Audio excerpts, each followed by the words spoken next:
जवानगढ़, मालपुरा, तीन जगह जो है नए जिले बनेंगे। सीमा तय करने का काम जो है सरकार ने कर दी है, कमेटी करेगी, रेवेन्यू डिपार्टमेंट करेगा।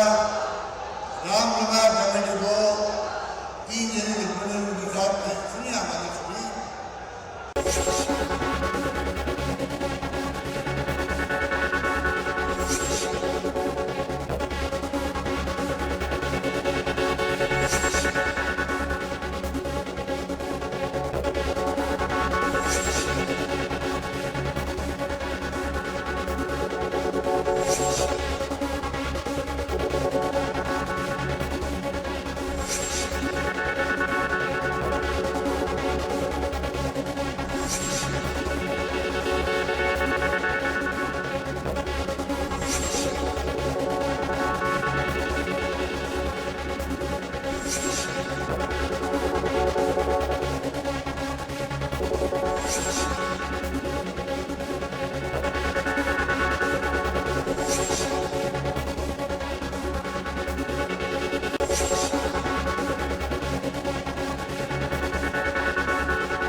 नमस्कार, बड़ी खबर में आप सभी का स्वागत है। मैं हूं डॉक्टर प्रभात। बड़ी खबर में आज हम बात करने वाले हैं नए जिलों की घोषणा को लेकर। अर्धशतक पहले ही लग चुका था और अब 3 जिले और जुड़ने जा रहे हैं। राजस्थान का भूगोल बदलने वाला है, लेकिन ये भूगोल क्या राजनीति को भी बदल देगा? कितना फायदा इस घोषणा का चुनावों में मिलेगा और क्या इसे चुनावी घोषणा कहा जाए? क्योंकि सिर्फ घोषणा होने से जिले नहीं बन जाते, उसके लिए एक बहुत बड़ा ये कहें कि सिलसिला होता है जिसमें विभागों को तैयार करना होता है, उनके लिए बिल्डिंग्स देखनी पड़ती हैं, परिसीमन होता है और उसके अलावा वहां पर नियुक्तियां होती हैं। अब जो कम वक्त बचा है, क्या उसमें वो नियुक्तियां और सारे काम पूरे हो पाएंगे? नहीं हो पाएंगे तो फिर ये घोषणा की गई है, इसके क्या मायने हो सकते हैं? इन सभी पहलुओं पर रोशनी डालने की कोशिश करेंगे। हमारे साथ जो पैनल जुड़ा हुआ है उन सभी से आपका परिचय करवा देते हैं। भाजपा से हमारे साथ मुराद शेख जी जुड़े हुए हैं, कांग्रेस से भरत मेघवाल जी हमारे साथ जुड़े हुए हैं और साथ ही हमारे साथ जुड़े हुए हैं वरिष्ठ पत्रकार श्याम सुंदर शर्मा जी। श्याम जी, पिछली बार जब 50 जिले घोषित किए गए थे, 50 जिलों की जब संख्या बढ़ गई थी, 33 से 50 हो गए थे, तब भी आपसे हम जुड़े थे। आपने बताया था कि ये सिर्फ घोषणाएं नहीं है, इन घोषणाओं के पीछे और भी कई मकसद होते हैं।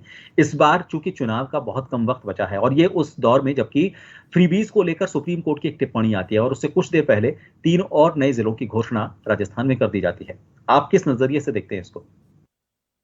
देखिए प्रभात जी, निश्चित तौर पर जो घोषणाएं चुनाव से पहले हो रही है वो राजनीति से प्रेरित है, उसमें दो राय नहीं है। ये तो कहना है ही नहीं कि भाई राजनीति करने के लिए अशोक गहलोत माहिर है तो कर रहे हैं, प्रधानमंत्री जी अपने तरीके से कर रहे हैं, अशोक गहलोत। और जो आप कह रहे हैं, देखिए अधिसूचना मुझे लगता है कि 12 घंटे में जारी हो जाती है। सरकार की इच्छा शक्ति है, मुख्यमंत्री की घोषणा है, तो उसकी पूर्ति होने में कोई टाइम नहीं लगेगा। मुझे लगेगा कि आचार संहिता जब कहते हैं कि शनिवार इतवार को लगेगी या सोमवार को लगेगी, उसमें से दो कोई भी दिन फुल कमीशन की बैठक होगी, उससे पहले पहले मुख्यमंत्री अशोक गहलोत यहाँ पर कलेक्टर एसपी लगा देंगे। ये मान के चलिएगा, ये इतना खेल खेला हुआ नहीं है कि बिल्कुल आधारहीन हो गई, क्योंकि रामलोया कमेटी को भेज दिया है और रामलोया कमेटी ने अपनी रिपोर्ट भेज करके सीमांकन भी करीब करीब लगभग हो गया है। ये बहुत विवाद का विषय जब था, जब देखिए डीडवाना और वो जो विवाद तो डीडवाना और कुचामन को लेके चल रहा था बार बार, तो उसको सुलझाने के लिए, महेंद्र चौधरी की स्थिति को मजबूत करने के लिए ये बातें उन्होंने। और देखिएगा मालपुरा से डॉक्टर चंद्रभान चुनाव लड़ते थे पहले, अब वो कुछ दिन देखिए 2 दिन पहले मुख्यमंत्री जी के निवास पर वहां सब लोगों को लेकर के गए थे कि भाई देखिएगा तो उन्हीं के मेहरबानी से बना है। तो मुझे लगता है कि चंद्रभान मालपुरा से चुनाव लड़ सकते हैं। अभी तो मुराद जी की पार्टी के कन्हैयालाल चौधरी वहां से विधायक है। और देखिएगा अगर एक बात और करें कि आप भंवरलाल मेघवाल हुआ करते थे मंत्री, उनको दिवंगत हो गए थे, उसके उनके पुत्र उपचुनाव लड़े थे मनोज मेघवाल, और वो चुनाव जीते भी थे। और उस वक्त मुख्यमंत्री जी ने कहा कि आपके साथ अन्याय नहीं किया जाएगा, तो वहां पे भी चुनावी घोषणा को पूरी करने के लिए मुख्यमंत्री जी ने वहां पे भी कर दिया है। तो देखिएगा 190 दिन से मालपुरा में सर्व समाज की ओर से आंदोलन किया जा रहा था। अब 200 आज तो 200 दिन है, मुख्यमंत्री ने कहा करो, हमारे लोग को जिताओ और हम करते हैं पूरा। तो देखिए राजनीतिक खेल जो खेला जा रहा है इस बार, निश्चित रूप से 50 से 53 जिले हो गए। अब 53 जिले अब छोटे छोटे जिले हो गए, जैसे कुछ जब बार बार उठ रहा था मांग, दूदू को जिला बना दिया और फिर उसके बाद में आसपास हमने और देखे जिले बना दिए, जयपुर ग्रामीण बना दिया। ये सारी बातों को देख करके लग रहा है कि अब नागौर में एक जिला और, टोंक में जिला एक और, देखिए वहां केकड़ी पास में बना ही था। मेरे को लगता है इसमें सचिन पायलट का भी कुछ सहयोग हो सकता है, क्योंकि उनकी 11 पंचायतें कुछ दूर ही आसपास का मामला हो रहा था, कुछ है।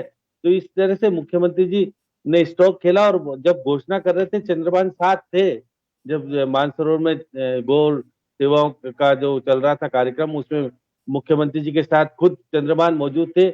और फिर उसके बाद पटाखे चले और खुशियां तो मनाई जाती है। मुराद जी ने भी अंदर से इनके लोग भी मना रहे खुशी, तो नया जिला तो बना। अब लाभ किसको मिलेगा नहीं मिलेगा ये तो मतदाता तय करेगा। और चुनाव परिणाम के बाद मालूम पड़ेगा कि जो कांग्रेस ने इस बार 19 और 3 और बना दिए, 21 जिले बना करके क्या लाभ मिला, क्या इनकी सीटें बढ़ी क्या नहीं बढ़ी। क्योंकि प्रधानमंत्री जी कहते हैं कि देखिएगा कि आप तो आराम करो, मैं कुछ करने के लिए तैयार हूं, मैं आ गया हूं। ये प्रधानमंत्री जी छीटाकशी हमारे मुख्यमंत्री पे करते हैं, तो मुख्यमंत्री भी उसका जवाब देते हैं। कभी कहते हैं कि गीगा वालों को, जो वर्कर हैं उनको 5,000 देंगे, महिलाओं को मंथली पास बनाएंगे तो 90% अनुदान वो करेगी। तो मुख्यमंत्री जी की घोषणा पे घोषणा, प्रधानमंत्री जी को जवाब पे जवाब देने की बात हो रही है। तो ये चुनाव बहुत रोचक और अलग तरह का बनने वाला है। कह रहे हैं ना मुख्यमंत्री जी कि अब निर्णय कर लो, मेरे खिलाफ किसको लड़ा रहे हो, किसके खिलाफ क्या लड़ रहे हो। तो राजनीतिक परिप्रेक्ष्य में प्रधानमंत्री वर्सेज मुख्यमंत्री का जो खेल चल रहा है, और वो कितना सफल होगा कितना नहीं होगा, ये तो हम जनता तय करेगी। जनता तय करने का अधिकार है। मुराद जी को चिंता का विषय है कि हमारे स्थानीय नेता को क्यों नहीं तरजीह दे रहे हैं प्रधानमंत्री जी। हम वसुंधरा जी को बुलाते हैं, बैठाते हैं पास में, बात नहीं करते, और उनको बुलवाते नहीं, चल देते हैं। तो ये एक नया कंसेप्ट जो खड़ा हो गया है कि मेरे समकक्ष बैठाने के बाद, राष्ट्रीय उपाध्यक्ष बनाने के बाद भी मैं उनको राजी नहीं करता हूँ। लेकिन हमारे मुख्यमंत्री जी कभी भी वसुंधरा जी को बहन का दर्जा देते हैं और बहन से बात रिश्ता निभाते हैं। अब देखिए सारी बातें होने के बाद किस तरह का माहौल बनेगा, अब क्योंकि आचार संहिता लगने में बहुत टाइम नहीं है, इसलिए निश्चित तौर पर मुख्यमंत्री जी रोजाना कभी 2030 का विजन जारी करते हैं। विजन जारी करने के बाद अब जो 3 जिलों की नए की घोषणा करके भाजपा को भी अचंभे में डाल दिया है कि 3, देखिएगा जिस तरह का माहौल है नागौर में, माहौल पक्ष में बनेगा।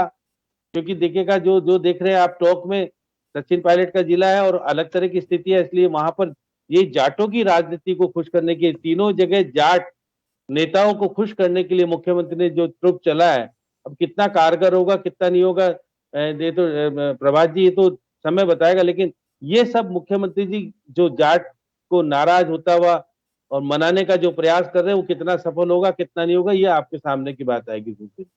बिल्कुल। भरत जी, जब घोषणाएं की गई थी पहले, तो उस वक्त तो खैर इतना ज्यादा विरोध नहीं था, स्वागत किया गया था, क्योंकि वो दौर कुछ और दौर था। हालांकि उस वक्त भी इशारा कर दिया गया था कि कुछ और जिले बढ़ सकते हैं, रामलुभाई कमेटी की जो रिपोर्ट है उसके आधार पर कुछ नए जिलों की घोषणा की जा सकती है। लेकिन चूंकि वक्त बहुत कम बचा है और इस वक्त में चुनौतियां बढ़ी हुई हैं, आपको लगता है कि इतने से वक्त में, हालांकि श्याम जी कह रहे हैं कि 12 घंटे में अधिसूचना जारी हो जाएगी और उसके बाद नियुक्ति भी हो जाएगी, लेकिन इसके पीछे जो मकसद है वो जाट राजनीति बताया जा रहा है और सिर्फ जाट नेताओं को खुश करना, ताकि उनको वहां से टिकट मिले और वो उस समुदाय को साध सकें जो एक बहुत बड़ा वोट बैंक है। ये कारण इसका माना जा रहा है जिसकी वजह से 3 जिलों की घोषणा की गई। प्रभात जी, देखिए, माननीय मुख्यमंत्री जी ने जब पूर्व में घोषणा करी थी जिलों की, तो उन्होंने उस समय भी कह दिया था कि हो सकता है कि आने वाले कुछ समय में कुछ नए जिले और बनाए जा सकते हैं। और जैसे ही जब उन्होंने घोषणा की, उसके बाद सीमांकन हुआ, सीमांकन के बाद नोटिफिकेशन आया और जल्द ही उन्होंने जितने भी कलेक्टर थे, एसपी थे, वो उन्होंने वहां पर डेप्यूट कर दिए थे, ओएसडी पहले लगाए थे। उसके बाद आपने देखा कि किस तरीके से एक प्राण प्रतिष्ठा के साथ वहां पर आयोजन किया गया और मुहूर्त किया गया और उसके बाद सारी चीजें हुई। तो देखिए, राजस्थान के प्रशासनिक दृष्टि से भी माननीय मुख्यमंत्री जी चाहते हैं कि जो दायरा बढ़ा हुआ था लोगों को सुविधाएं पाने का, उस दायरे को कम किया जाए, इजी टू अप्रोच हो जो प्रशासनिक अधिकारी है। और सुपरविजन की भी जो बात की गई थी कि सुपरविजन जो कलेक्टर का होगा, एसपी का होगा, जितने छोटे जिले होंगे उस हिसाब से प्रॉपर हो पाएगा। और ये परिणाम ये भी बताता है कि आपने देखा कि शाहपुरा में जिस तरीके से कैलाश मेघवाल जी ने शाहपुरा को जिला बनाने के लिए धन्यवाद दिया और उसका खामियाजा उन्हें पार्टी की सदस्यता से अलग होने का दिखा। तो ये तो स्वाभाविक है कि राजस्थान में माननीय मुख्यमंत्री जी ने जो भी घोषणाएं की है, जो भी कार्य किए, उसका तोड़ तो भारतीय जनता पार्टी के पास है नहीं, जिसकी वजह से आप देखिए कि प्रधानमंत्री मोदी जी को कर्नाटक और हिमाचल की तरह यहाँ पूरा दारोमदार संभालना पड़ रहा है। उनके पास किसी भी योजना का, किसी भी चीज का तोड़ नहीं बन पा रहा है। निश्चित तौर पर श्याम जी ने बात सही कही कि स्थानीय नेतृत्व की यहाँ कमी है। यहाँ कोई एक ऐसा चेहरा नहीं है या कोई ऐसा विजन नहीं है। हमारे पास विजन है, हम 2030 की बात करते हैं, हम आज की भी बात करते हैं, हम बताते हैं कि हम राजस्थान को कहां लेकर जाएंगे। लेकिन प्रधानमंत्री मोदी जी का आप किसी भी चीज का बयान सुन लीजिए, ये किसी एक राज्य का उदाहरण देकर नहीं बोल सकते कि अगर राजस्थान में भारतीय जनता पार्टी की सरकार आती है तो हम इस तरह के कार्य करेंगे, हम ये योजना लेके आएंगे, हम इस तरीके से आप लोगों को लाभान्वित करेंगे। सिर्फ और सिर्फ कांग्रेस की बुराई करेंगे और अनगलत या ध्रुवीकरण की बात करेंगे। लेकिन राजस्थान की आज की स्थिति देखिए आप, निश्चित तौर पर 12 घंटे में, अगर श्याम जी ने कहा है, श्याम जी बिल्कुल जो चीजें कहते हैं वो सत्य भी होती है, तो हो सकता है कि हमें इसका नोटिफिकेशन भी जल्द देखने को मिल जाए, क्योंकि 3 बार के जो मुख्यमंत्री हैं वो इतने अनुभवी है कि उन्होंने इसलिए 4.5 साल में पूरी केंद्र सरकार ने जोर लगा लिया था सत्ता को गिराने का, लेकिन इनकी यहाँ बस नहीं चली। और आज देखिए कि किस तरीके से राजस्थान की जनता माननीय मुख्यमंत्री जी से खुश है।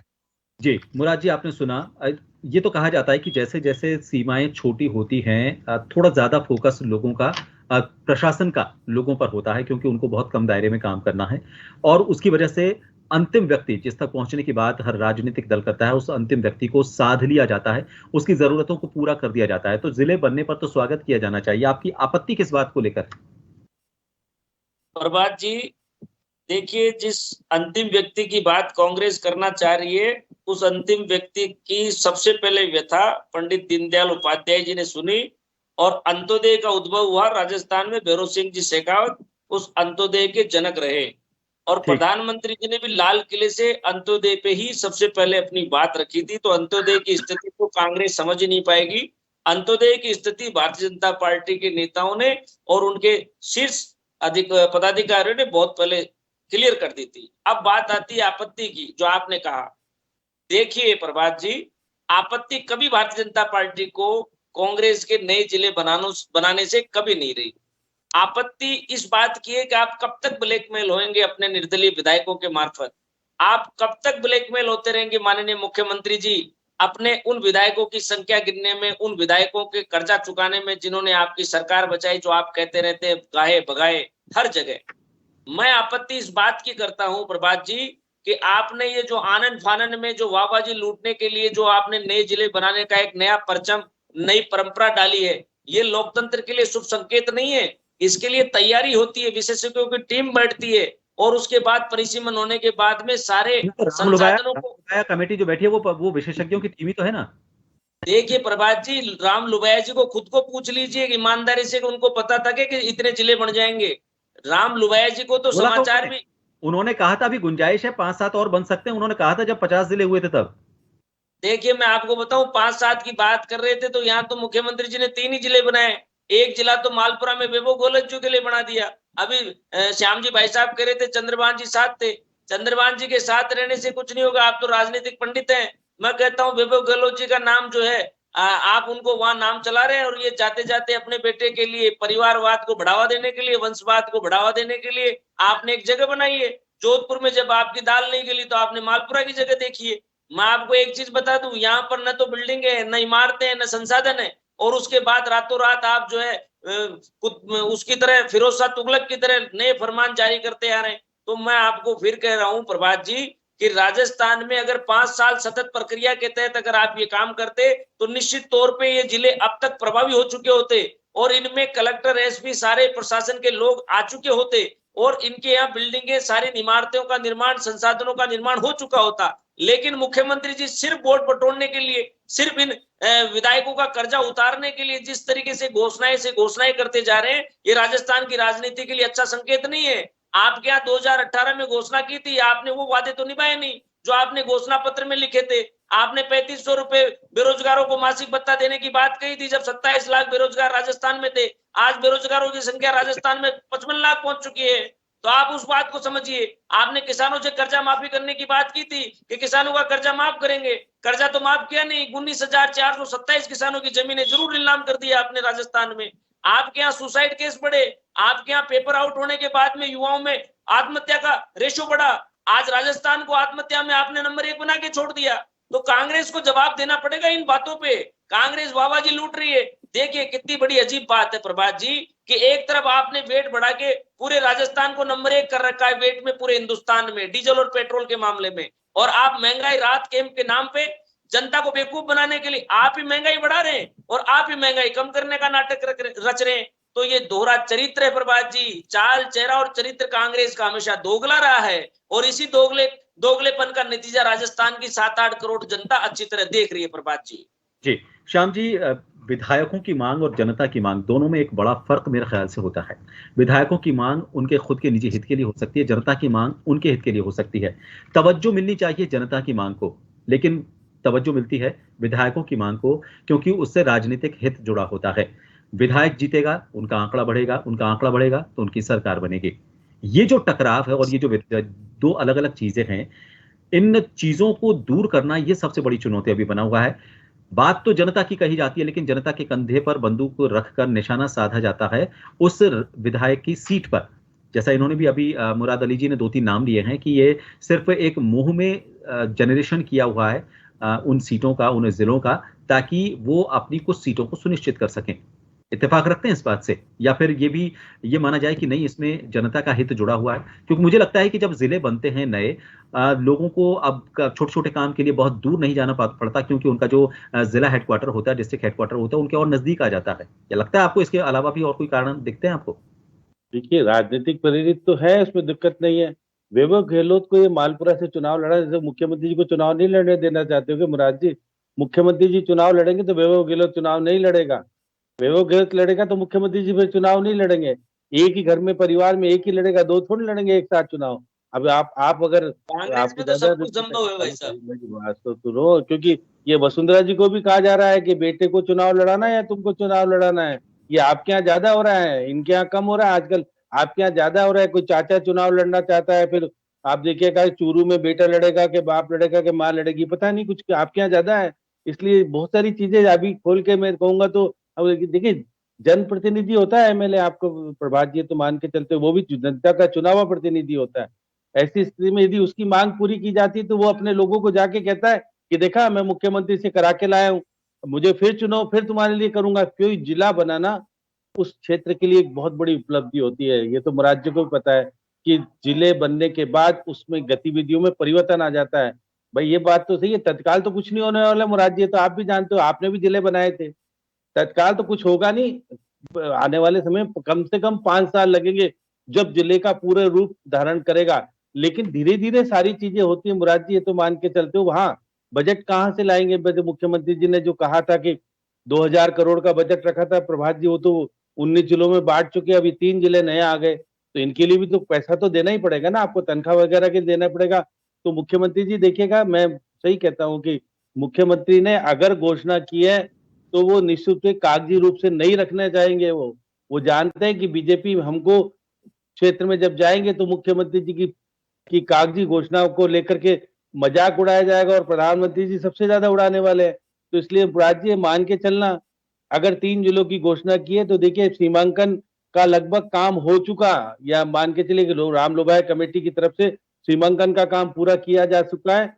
और मैं मानता हूं कि अधिसूचना जारी होगी और कैबिनेट की बैठक के साथ इसको फैसला सामने आ जाएगा कि हमने कैबिनेट की बैठक में अधिसूचना जारी होने के साथ साथ अधिसूचना भी जारी हो जाएगी। तो ये मान के चलिए कल बैठक हो सकती है, शनिवार को बैठक कर सकते हैं मुख्यमंत्री जी, और ये सारी प्रक्रिया होकर के आपके सामने खड़ी कर दी जाएगी। अब आपने वैभव गहलोत का नाम लेकर के राजनीतिक रूप देने का आप भी तो माहिर हो, देते हो, लेकिन मैं मान के चलिए देखिए वैभव गहलोत मालपुरा से चुनाव लड़ेंगे, ये मुझे शंका है, क्योंकि मुख्यमंत्री जी चुनाव नहीं लड़ रहे, इसका मतलब या तो आपको बताया तो मुझे नहीं पता, बताया हो तो। लेकिन ये बात है कि देखिएगा मुख्यमंत्री जी चुनाव सरदार शहर से चुनाव लड़ेंगे, और वो सपने देखते हैं कि चौथी बार बनूं, ये तो सपने देखते ही हैं। और जिस प्रकार से एक वेबसाइट की में इंटरव्यू दिया है, बहुत चौंकाने वाला, बहुत सारी चीजें उन्होंने जो खुलासा किया है, उससे लगता है देखिएगा कि वो कह रहे हैं कि हाईकमान है सतीश आपके सचिन पायलट। अब मैं उनको क्या कहूँ, वो तो खुद टिकट देने वाले हैं। तो देखिएगा वो इसका मतलब है कि आंतरिक रूप से जो कलह की स्थिति है उसमें कुछ सुझाव और जो सुलटारा होने की बात सामने आ रही है बार बार, तो देखिए हो रहा है। और आज तो बता रहे थे कि जो महात्मा आए थे गौ सेवा सम्मेलन में 2121 को लिफाफा, क्योंकि वो देखिएगा कि हमारे जो गौशाला वो है आपके गोपालन मंत्री हैं प्रमोद भाई जैन, वो दान देते हैं। अब उन्होंने जेब से दिए, किससे दिए मुझे नहीं पता, लेकिन वो विवाद का विषय भी बन गया है। अब वो पता नहीं, मुराद जी को पता है नहीं, लेकिन ये देखिए कि बहुत सारी चीजों को आप करें, आदर से किसी को देना चाहते हैं तो आप ऐसा फोटो खींचने क्यों देते हो, उसको चर्चा का विषय क्यों बनाते हो? तो मुख्यमंत्री जी आने के पहले हो गया, ये पहले उनके सामने नहीं हुआ। तो ये बात सही है, जिस प्रकार से आज 3 जिलों की घोषणा करने के बाद राजस्थान के माहौल में एक नई चीज पैदा हो गई है। मुराद जी की पार्टी को निश्चित रूप से कुछ चिंता का विषय ज्यादा हो गया है, क्योंकि ये देखिएगा 3 जिलों में इसका प्रभाव पड़ने वाला है। और देखिएगा एक तो एससी का है, उनको मनाने की बात हो रही है, तो एससी के वोट मिले सही तरीके से, उनको कहा जाए कि देखो ध्यान रखते हैं। देखिए जाट समुदाय से दो जाट समुदाय दोनों कॉन्स्टिट्यूंसीज है, जाट वाली आती है जो जहां पर जिले बन रहे हैं, और दोनों में आज भी देखिए एक का तो विधायक कन्हैयालाल चौधरी इन्हीं के हैं, और दूसरे में महेंद्र चौधरी है। महेंद्र चौधरी को चिंता हो रही थी, डीडवाना और कुचामन 2 अलग अलग मामला चल रहा था, अब वो सुलझ जाएगा मामला, तो इसलिए चेतन डूडी को भी खुश कर दिया, महेंद्र चौधरी को भी खुश कर दिया, और चंद्रभान जी को भी खुश कर दिया, और फिर कन्हैयालाल चौधरी भी खुश हो गए क्योंकि उनके जिला तो बना ही है। अब वो उनको वोट मिलेंगे नहीं मिले पता नहीं, क्योंकि एक तो 99 दिन से धरना चल रहा था, आज तो वहां पर पटाखे भी चले, मिठाइयां भी खिलाई है, बीजेपी के लोग भी शामिल है मिठाई खिलाने में, ऐसा नहीं बीजेपी के लोग शामिल नहीं है। वो कह रहे हैं कि जिला तो हमारा बना है ना, अब कोई थोड़े ना कांग्रेस बीजेपी का जिला थोड़ी ना, जिला तो सभी लोगों का होगा। तो इसलिए निश्चित तौर पर ये स्ट्रोक जो चुनावी तौर पर मुख्यमंत्री जी ने खेला है, पार्टी के लिए तो फायदेमंद है, पार्टी में चर्चा का विषय तो बनेगा। अब चाहे भले ही गोविंद सिंह डोटासरा खुश नहीं हो, क्योंकि उनका कहीं फोटो लगता नहीं, आजकल मुख्यमंत्री जी का ही फोटो लग रहा है, अब आचार संहिता के बाद उनका फोटो भी लगेगा, तो वो कितना कारगर होगा क्या नहीं होगा, कि बार बार जो चल रहा था ना, एक एजेंसी जो प्रचार प्रसार कर रही है उसको लेकर के आपसी विवाद हुआ, और विवाद दिल्ली तक पहुंचा, और दिल्ली के बाद का नहीं कोई विवाद नहीं है, ठीक ठाक है सब कुछ, और मुख्यमंत्री जी को घर जाके के मनाना पड़ा, डोटासरा को बीमार नहीं थे। और मुख्यमंत्री जी की यात्रा जो 9 दिन आपने देखा था, 18 जिले घूमेंगे, क्या होगा और कितने वो पता नहीं क्या हुआ, अभी तो भरत जी बताएंगे कि वो यात्रा कैसे रुकी, क्यों रुकी, क्या पता। एक विवाद का विषय जिस तरह से बन जाता है कि मुख्यमंत्री जी अपने स्तर पर निर्णय बहुत कुछ करते हैं, संगठन को शामिल क्यों नहीं करते, मुझे नहीं समझ में आ रहा। अभी तक इनके जिला कार्यकारिणी बनी, ब्लॉक की कार्यकारिणी बनी। भरत जी, ये बहुत चिंता का विषय है कि चुनाव में वोट डलवाने का काम तो कार्यकर्ता करता है। बीजेपी कहती है ना कि हम पन्ना प्रमुख और नीचे तक के ब्लॉक वालों को बुला रहे हैं और हर बूथ से 5 व्यक्ति को बुलाने का, 10 व्यक्ति को बुलाने का, लेकिन इनके भी जयपुर में नहीं आए, इनके भी 2-2 ही आए। तो इसलिए मुराद जी, आपकी भी पार्टी में नीचे के स्तर पर जो होना चाहिए, जो आपके संगठन में गड़बड़ चल रही है, उसको सुधारने की आपको भी जरूरत है। प्रदेश अध्यक्ष बना दिए हैं, लेकिन प्रदेश अध्यक्ष को पूछा नहीं जाता कि वो एक चंद्रशेखर मिश्रा इनके हैं महामंत्री, वो लिस्ट ले जाकर के देते हैं, उनसे पूछा जाता है कि भाई बातचीत हो गई, तो कहते नहीं हमारी कोई बातचीत नहीं, तो उनको वापस भेजा जाता है, जाओ देखते हैं। जयपुर में बैठते हैं। तो ये सब चीजें राजनीतिक तौर पर लाभ लेने के लिए नए जिलों की घोषणा हुई है। अब वो कारगर कितनी होगी ये तो चुनाव परिणाम बताएगा, और जनता कितना वोट देती है वो उस पर निर्भर करेगा। निश्चित तौर पर एक नया स्टॉक तो है, मुख्यमंत्री को जवाब देना भारी तो पड़ेगा ये बीजेपी को, ये बात तो सही। बिल्कुल, राजनीति के चाणक्य बनने के लिए बहुत से काम करने पड़ते हैं और इस तरह के फैसले लेने पड़ते हैं ताकि वो तमगा मिल सके राजनीति के चाणक्य होने का, और साथ ही वो परिणाम भी दे सके जो पार्टी उनसे अपेक्षा रखती है।